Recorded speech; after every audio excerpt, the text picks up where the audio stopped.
In this video I will show you how to smooth skin in Photoshop.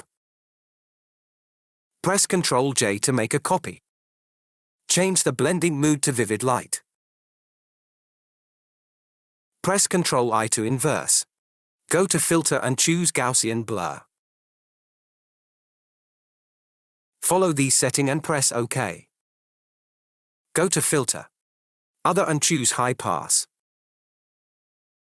Follow these settings and press OK.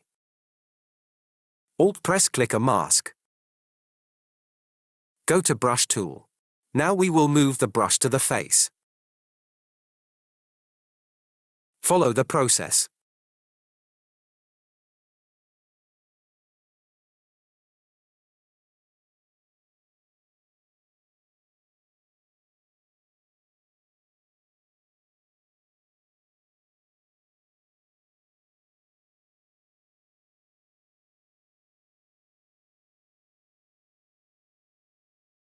Before and after. That's it. Hope you liked it. Please subscribe my YouTube channel for more tutorials.